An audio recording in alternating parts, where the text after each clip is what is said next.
Fiction, science fiction, horror, fantasy, crime, LGBT, thriller.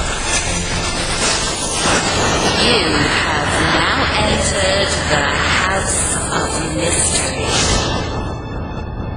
with your hosts, Eric Shapiro, David North Martino,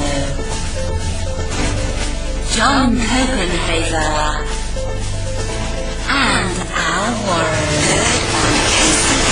106.5 FM Los Angeles, 102.3 FM Riverside, and 105.0 AM Palm Springs. Welcome back into the House of Mystery. I'm Al Warren, Mr. Dave. Dollar Store Dave.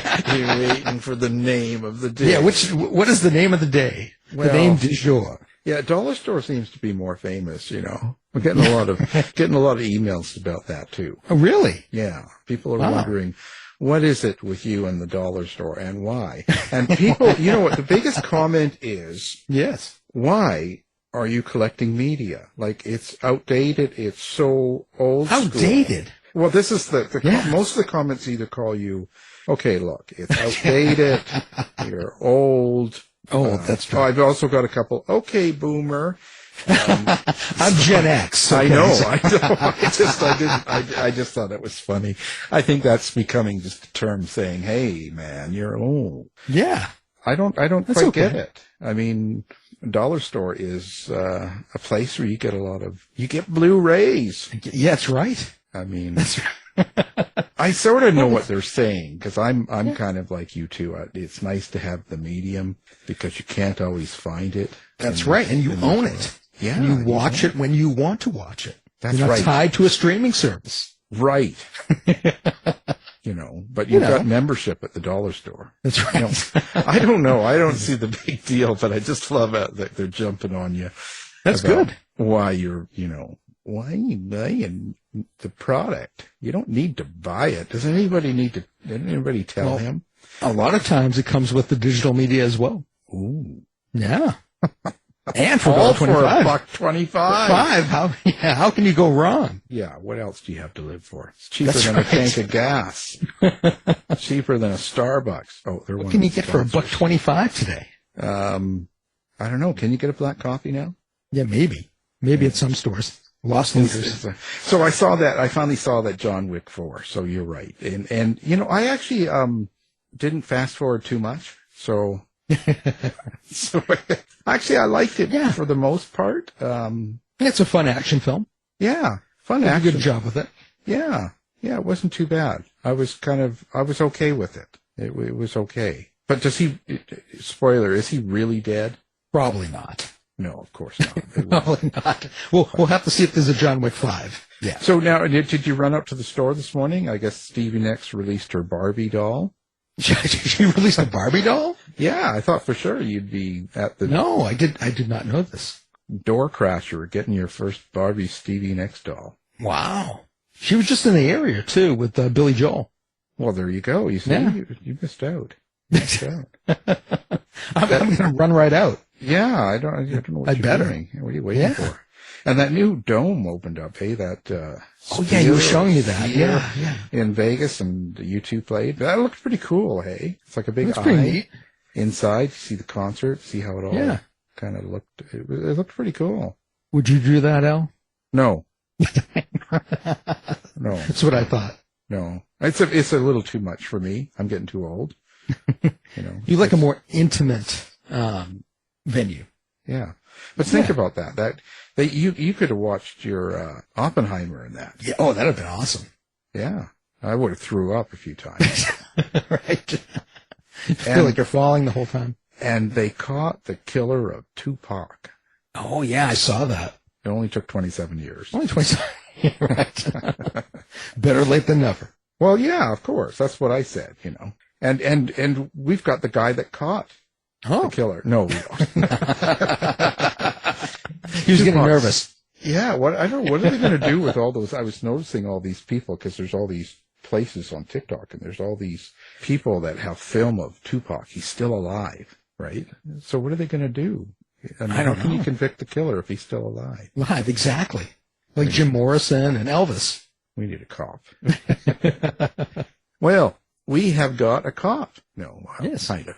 Anyway, he's got lots of policing experience. He's writing now. He's doing a podcast. He's the guy to go to.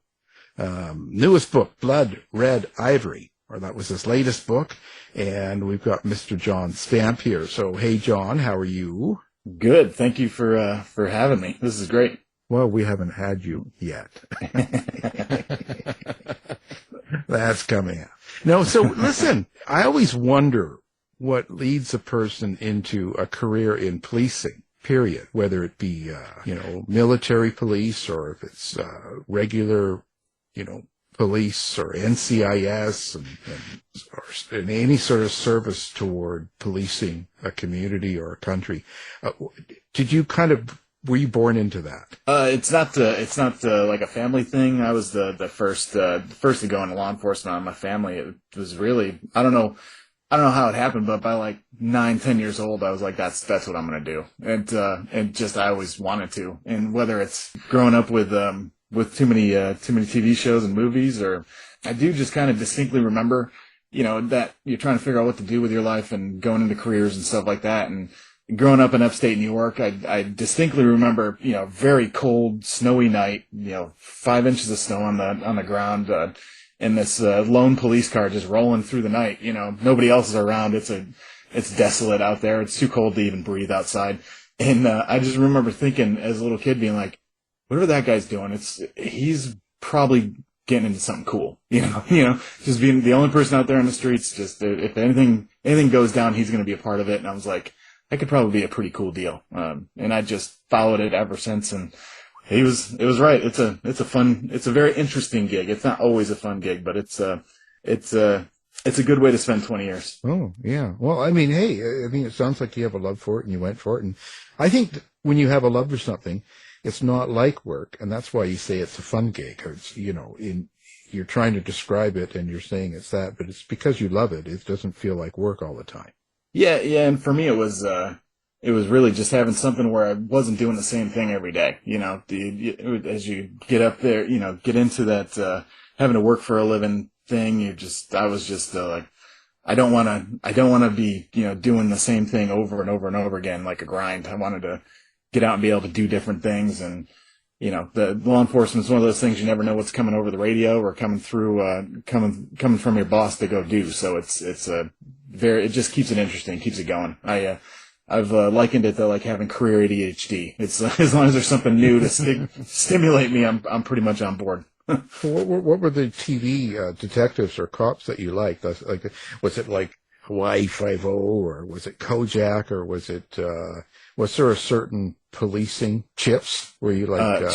I did that. That's narrowing that generation down for me. I guess I'm an expert. I've never really looked at it too much, but yeah, I grew up in the 90s, the late 80s and 90s is when I was starting to pay attention to stuff. So crazy as it sounds, it was like Miami Vice and like 21 Jump Street and, and stuff like that. Like, Third Watch, I remember. Yeah. Those, and then, of course, John McClane, probably best cop ever lived, through Die Hard. It's like, oh, wait, if you're a police officer, you get to do that? And Die Hard, I'm in. Yeah, oh, totally. It was a documentary, basically. What was that William Shatner show with, T.J. Hooker? T.J. Hooker. Yeah, who was his partner? But Heather Locklear was in there. That's what I was thinking of. Heather Locklear, yeah. Yeah. She was kind of like the extra wheel. They did a great SNL skit on that. Oh. with Shatner, where he was riding on a car. That's funny. The whole time. That would make me watch SNL. Yeah. There's some funny ones on there. I mean, I haven't watched it in a while, but back when they were funny. Yeah, I left SNL when Sandler did, so I think I'm dated. Yeah. You're dated. You're so old. Yeah, that's right. Jeez. I left when Chevy Chase left. Jesus. Oh man, that was the crew. Like those are the ones I'll watch the reruns of those. Like if you can find them on like TV Land or something. But that original crew, you'll never be able to beat that. No, that was what I grew up with. But you see, I'm an old Man. So listen, what goes on with you then? Why are you getting into the writing world? Like, what made you jump into that? That's a transformation. And when you write, you kind of have to share a lot of yourself when you write. So I would imagine wouldn't that feel a little intimidating? You know what? It's funny you mention that, but yeah, a little bit, because, and it going through, working, with the, in law enforcement and FBI and NCIS, they bang OPSEC into you so much, and, having a clearance and stuff like that throughout the career. So it's one of those things where whenever you're writing or whenever you're doing an interview, you get done, and at least for the next 2 hours, you're just like, man, I hope I didn't say anything stupid, right? You're like, man, I hope I didn't talk about something too much, right? So it's taken a while to get past that bit of trauma. But no, I've had a notebook, by my side or in my hand since I was in 6th grade. I think the writing thing came around, the same time I decided that I'd want to be a police officer. And I actually almost failed 6th grade math class because I decided to write a 55-page, story instead of paying attention in math class. And it was awful. It was absolutely awful. 55 pages handwritten in a notebook. But I was like, growing up, I started out with Peter Benchley's Jaws, and then I got into Crichton and Clancy and I'm just like, man, this is the stuff, right? The old time really cool back cover author photos, like Clancy, in a flight suit standing on the deck of an aircraft carrier. It's like, man, that's what writers get to do. I was like, I should probably do that too, But then you quickly realize, okay, you can't go from graduating high school to writing best-selling novels because you don't know anything. So it was one of those things that the ideas were there, and I couldn't figure out how to put a novel together until I was 36. Yeah, it's definitely a process. But yeah. With your background, are you required to submit everything that you write to the government for review, or how does that work? On the fiction side, for the first couple, I went through the process. I was with DHS when I started getting published, and I went through and asked them, I offered, and they were like, yeah, it's fiction. No, you're good. And I was like, all right, cool. So it was one of those things where I gave the synopsis and gave a summary of the first couple books, and if you look at it, I mean, there's nothing in the law enforcement world that you can't Google or spend an evening watching ID Discovery that you can't figure out. It's not like we don't have any secrets, that haven't been exploited in a grand way in the true crime world. So it's a little different for guys like Steve Stratton or Jack Carr that have to go through that process because they were in that more controlled world for certain amounts of their career, Right. And I just stick to cop work in my books, with a little bit of fantasy thrown in there just to see if I could pull it off. So it's not like I'm writing a spy thriller or anything like that. Right. Yeah. You're not giving away the secrets. No, I have no interest in doing that. That would cause a lot of problems. Well, yeah. You end up on TV and, in court and all that stuff. Yeah, it's not good for the retirement. No. So. No. You're going to have to change your name, color your hair, do everything. Oh, yeah. Yeah. It's, try to make a run for it, Yeah. Go to Canada. Someplace. I guess that worked for some people, but you got to think of the place. If you're going to flee something, you need to be crooked enough to have Batman money. In the writing gig, won't provide Batman money. So unless I was able to disappear to someplace and live like Bruce Wayne, I don't think the price. They say everybody's got a price, but I don't think there's a price high enough to be able to disappear and live that way. And I have very, very special needs. Yeah, of course you do. Beer is expensive in Canada, so you want to make. Bourbon. Yeah. I mean, they do make decent bourbon and whiskey in Canada, I guess, but it's not Kentucky. No, nothing's Kentucky in Canada. I gotta live the good life. I'm the lamb. Well, I have to wonder, but so what got you onto this? I mean, you kind of got into writing, but what got you onto this kind of writing, like your books, you kind of, how do I describe this? Because this newest book, Blood Red Ivory, now it's an NCIS agent transferred to East Africa where he must investigate the murder of a sailor. So it's kind of a military thriller. What was the reason for that? Well, I came up with the main character, Tyrone Benhoff, and kind of, I read a ton in this job. You read, you write, and when I read, it seems like we've got, if you liken it to Police Academy, in the thriller world, we've got a whole lot of tackleberries, but not a whole lot of Mahonies. And I kind of just wanted to go the other way. I wanted, make a guy, based, not based on him, but, like the way, Bruce Willis portrays John McClane. He's not exactly a ninja, he's a complete wise ass. He's somebody that no supervisor would want on his squad in the real world, but he just, they pile on garbage on top of him and he somehow makes it through. So, that's where I think kind of a little more Mahoney than Tackleberry. And I wanted Ty to be that. And he's an amalgam of, all the coolest people I've worked with over the last 20 years. My favorite guys to go out on an investigation with were, just sarcastic, dark humored, just complete wise asses. But when the time came to get to work on the scene or go start doing interviews and interrogations, they're right on point, focused and getting the case done. So, that he came out of all of them, all the coolest people I've worked with over the last 20 years. And, so I created the character first and, I was trying to figure out, a kind of a cool, kind of exotic way to throw him in the mix. And, I stumbled across an article about the Akashinga, a group of, women, anti-poaching officers or rangers, part of the International Anti-Poaching Foundation, I think, out of Zimbabwe. And these women are all victims of abuse of some sort, domestic abuse, sexual abuse, somewhat.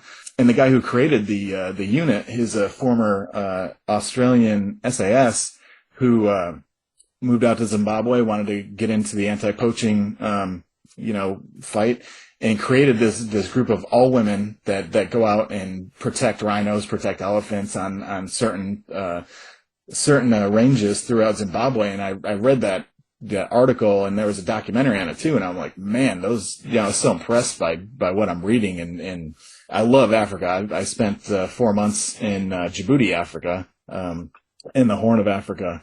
And, so I was like, that's just a fantastic story. If I could do some sort of, something to put those women in a book, I just wanted to write a story like that. I just was so inspired by it. So I took, Ty and I put him in the, as an NCIS agent. They're all civilian, and they're all throughout the world. That's kind of why I picked, the NCIS as his, agency, so that I could go any place in the world and be able to justify having an investigation or having him go through a story there.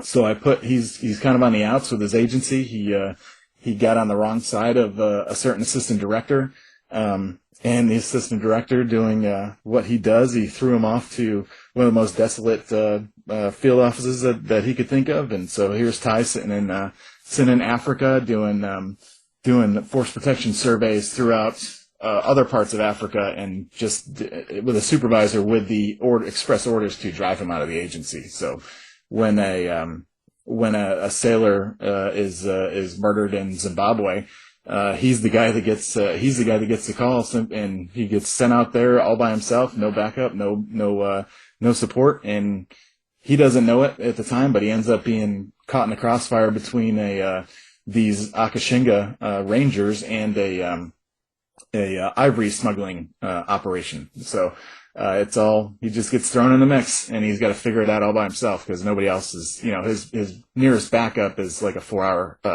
helicopter ride. So there's nobody coming for him. So that's I just wanted to throw him in the mix, but try to keep it light, keep a little bit of humor involved in it. And that's how Blood Red Ivory came about. Really, I had the character first, and then came up with the setting and the plot behind it. Story of my life. When you're doing something like that, but you've got to have some of yourself in that character, I'd imagine, and it's different for everyone.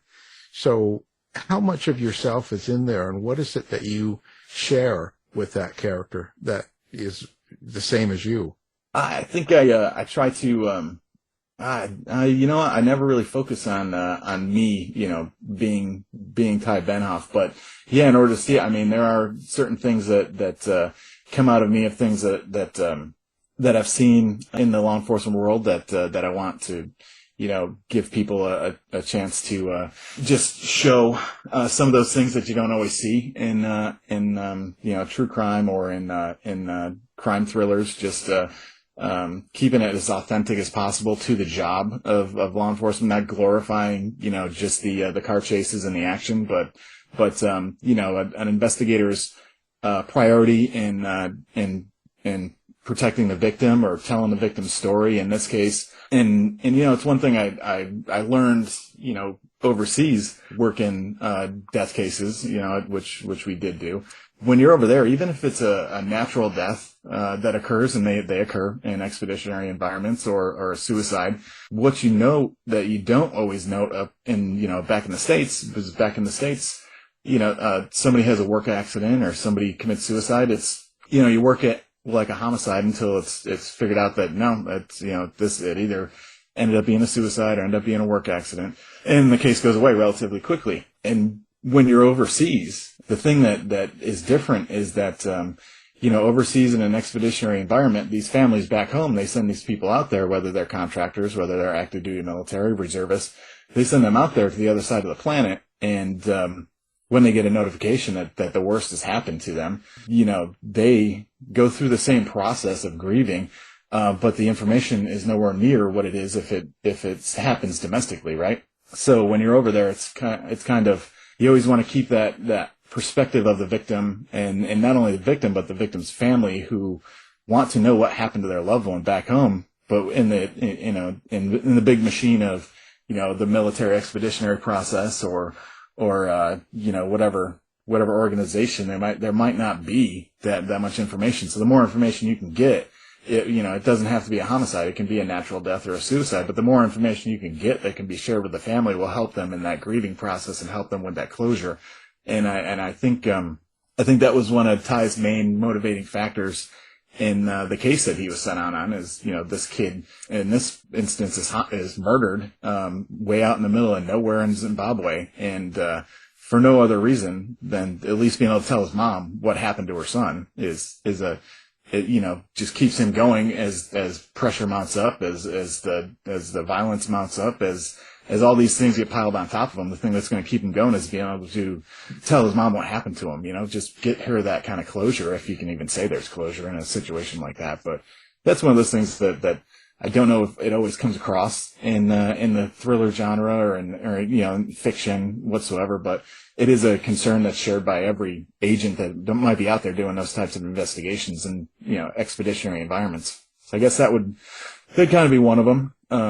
And then the other one, just looking at a case and looking at the objective nature of running an investigation, stuff like that. My favorite parts of crime scenes, my favorite parts of surveillances, stuff like that. That's the stuff I enjoyed. I'm going to write stuff I enjoyed, as an investigator. And for me, it was, interview and interrogation and crime scenes. I fell in love with those aspects of law enforcement, the further I went. So he gets to go out and do a crime scene all by himself out in lion country. He's told by everybody he runs into in Zimbabwe that he's going to end up eating, has a standoff with a bull elephant, stuff like that. The stuff that, would kind of be hilarious, if it weren't for the fact that he's all by himself in the middle of the jungle, right? Well, you also mentioned action.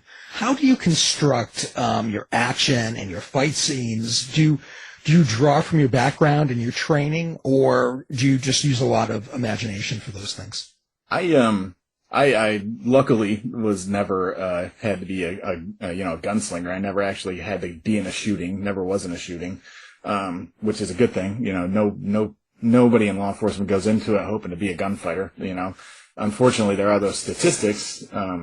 But no, for me, the one thing that I always base my action off of is that in law enforcement, you're the last one to know that you're about to be punched. We don't get to go into a situation going in there, just going in hot and just laying waste to and then, beating everybody down and then figuring out what happened, right? So, law enforcement there's always the reactionary gap. So in any given circumstance, you go into a situation, you can gauge people's behavior, you can gauge people's movements, pre-assault indicators, stuff like that. But at the end of the day, you don't get to be the one who chooses when the fight starts. And I like to keep that when I'm choreographing my action or when I'm creating tension in a scene, is that we're the last ones to know we're about to be in a fight, because everybody else around us, we go into places and we're the last ones into the situation. We got to catch up on what happened in a situation, and everybody else who's there is already on the same page, right? Unless they're actively trying to beat each other down. It suddenly becomes very unifying experience for people when law enforcement shows up and they decide very quickly, are we going to comply or are we not? And we only have the information we're given. So when it comes to writing action, like for Ty, it's he's out in the middle of nowhere. He doesn't even know all the players that are involved, and I write it that way specifically. If my character doesn't have the information, my reader's not getting information either. So when I write it, when Ty's the last one to know, he doesn't know until the shots start, and he doesn't even know why there's shots firing, right? So when he's under attack, he's got that reactionary gap that all law enforcement have to deal with, and it's about a half second, depending on circumstances. So I like to keep that's the last. I like to keep that reaction versus reactionary. Action versus reaction flowing through when I write my action scenes, and then I'll write based on. I have done a little bit. I'm not exactly an expert in fighting, and neither is Ty. So it's basically, you've got the training that you've been given over your career. I've done some extra stuff on the side just to keep myself in shape, and jiu-jitsu and some other martial arts over time, but I'm nowhere near an expert in anything. So I'll use those, but I'll also use them in a way that me being not much more than a novice would use them. Basically just sloppy. Ty's just in a fight. He's got to figure out his way out of the fight. So I'll use stuff that I've done over time, but I don't want him to be a ninja.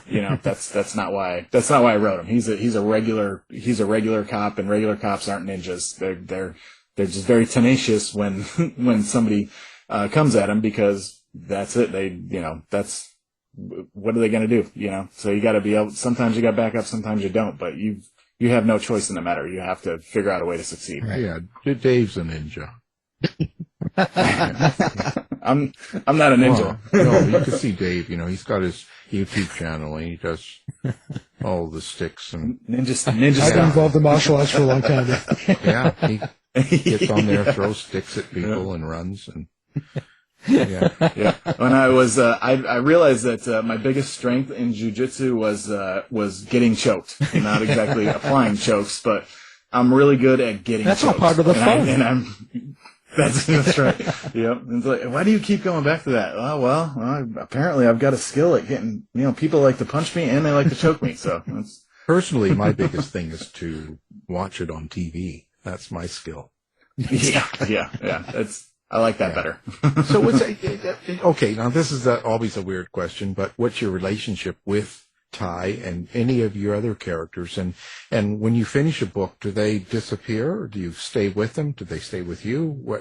What's your relationship like?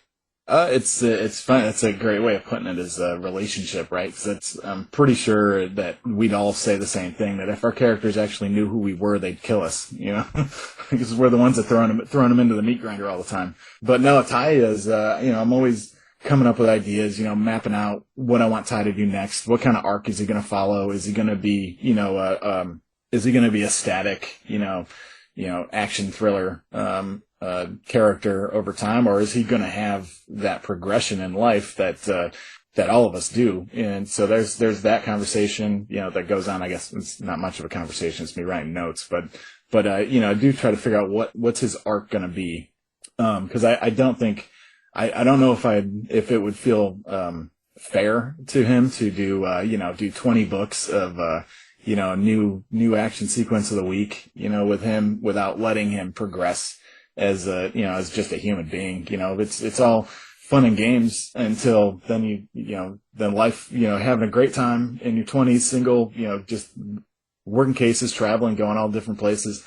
And then you settle down, and then the priority shifts very quickly to family and kids, and how do you balance that? And, what do those dynamics look like for a character in a crime thriller series? So I'm kind of leaning on that way and just kind of playing with those dynamics, but it's all up in the air. It's all what makes sense when the plot comes. There are other characters I've had in the past though that like, you get down to it and it's like, oh, I really like this character, but I'm sorry, but you have to die. Right. And I've gotten a lot of hate mail on some of those decisions I've made. Some of my earlier books, Brother's Keeper and Spoilers, I had a great female detective that I probably could have written for a long time, and she just ran into the wrong part of the plot. And as I'm writing, I'm like, man, there's only one thing to do. And like, this is a career cut short. So take her out. The book comes out and immediately people are like, why did you kill her? I'm like, well, because I had to keep the story going. So, sadly. Did you find it hard to kill her off? Was it like an emotional investment in this character? It was, yeah, she was just so cool. In Spoilers, I had, she was never meant to be a main character. It was written as, following a narcotics unit who, stumbles onto, an international arms trafficking ring running through, their city, and, kind of a hunters become the hunted type thing. And, right from the third page, she just pops out on the page as just being a badass, but actually the brains and the maturity of the outfit. And then another, the antagonist, was a, female assassin, who was like Joker level crazy when she came out on the page. And I was like, man, she is awesome. She was so awesome. I had to write another book because I had to bring her back. So the females completely took over that storyline. And when it came down to it, it was like, you're setting up your chessboard for that final climax. And, there's Poppy sitting right there. And it's like, the only way to make this cool is if you go. So it was unfortunate. It was an unfortunate writing experience, but it made for a really good ending. So there is that. How long have you been having an affair with her? My wife knows fully. She knows all about it. Yeah. Sure. Yeah, she understands. She understands how I feel about Poppy and Bianca. Oh, there's two of them. The crazy assassin's name was Bianca, and that kind of Joker level crazy is probably fun at the bar, but it's not something you want to take home to the family. Oh, so he's a player, but no, I'm not. I don't have. I couldn't. I don't understand people who are, because I don't have that kind of energy. Well, yeah, it gets harder as you get older. Yeah, and it would get expensive. It would get really expensive. I don't have the time either. No, too messy. Way too messy. So, listen, what do you want people to get out of your books? Do you have a purpose, some sort of a meaning when you write a book, or is it just completely entertainment and you're just letting her loose? It's pretty much, I want people to be able to sit down, get lost, just have a great time. And when they hit that last page, they realize that they need a minute. Like they just, out of breath. I want them to have so much fun reading, get absorbed in the story, and just be like, whew, that was a good one. I do, themes that run through all my books are kind of, resilience and just kind of, just the dedication to getting the job done, regardless of the trouble piled on top of them. Brotherhood and one of them, Brother's Keeper, was big on unity, and then tenacity and spoilers is pretty much just different themes that I think are all related to law enforcement, or pretty much any vocation probably. Do you think about the violence on the page as you write it? It's the way I write is I'll come up with my original ideas, come up with my characters. I'll plot out, I'll start out plot out a hook. Plot out an ending, the ending climax, and then kind of roadmap my way of how I get there. And then I'll take that outline that I spent so much time on, I'll close the page, and I'll start writing, and really it ends up being I'm writing the movie in my head, and every day when my writing session is done, I hit pause, and then I come back and boom. Of course, the fight scenes and the car chases are the coolest parts, right? So they're the most fun. They're the most fun to write. But yeah, as far as mapping out the violence, it's I want it to be just authentic. I don't want it to feel like it's a choreographed dance. I just want it to be, just angry and get it over with as soon as possible. Just like a regular fight would be, really. Well, talking about outlining, you said you figured out how to write a novel, like by the time you were 36. Did you have a process for that? Did you take classes? Did you dissect someone else's novel?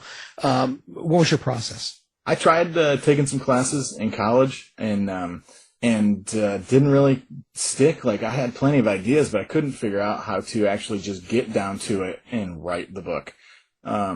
So when I went to grad school at, Go Gators, University of Florida, I went to grad school for forensic science. And so I spent 2 years, and my process would be I would come into work about an hour and a half early, when nobody's around. I would do my research, do my writing, get all my assignments done. And then when the bell sounded to start the workday, I'd just go to work, right? So I get done with my grad degree, and I'm still in that mode of waking up early every day and coming in to get work done. So I'm sitting there, what do I do with this? And so I just broke out an old outline and refreshed it and kind of came up with an idea I wanted to try, outlined it out, hook, climax. And I came in with, I just kept that time frame during every day, with a goal of 500 words a day. And, 6-8 months later, I'm looking at a draft. I was like, holy crap. I was like, that actually worked. So I think my problem always was that I never, the idea of being an author is awesome. But at some point you have to write. So, and I think it was simply, I lacked the maturity, to look at it as another vocation and set out office hours, so to speak, right? So when the grad school forced me into that process, and I think that's where the maturity came from, to just dedicate that specific time as a second job to getting that writing done, and that's how I was able to lay it out and get it done. But to your point, like studying other authors, trying to figure out how people go about plotting. That I always did that over the years, and it was like it never just clicked. It didn't click until I got done with that grad degree. Yeah. Whatever you do, don't read any of my books. Are you one of those just no outline guys? You just go? Who, me? No, yeah. Yeah, is that how do you do it? Yeah. But you see, a lot of my stories, 30 of the books are nonfiction true crime, and they're taken after a true story, so they're kind of outlined for me. It's about getting the information. So when I do fiction like I'm doing now, no, it's more about the character and what you're going to put them through. But the characters are more important, right? For me, I think I like having a character that people can relate to, and I wrote Ty that way. Like, his name's Tyrone Benhoff. It's not like he's Mitch Moneymaker or Cliff Diver or something like that, some action hero name. It's he's just a normal Wick guy. Comes from.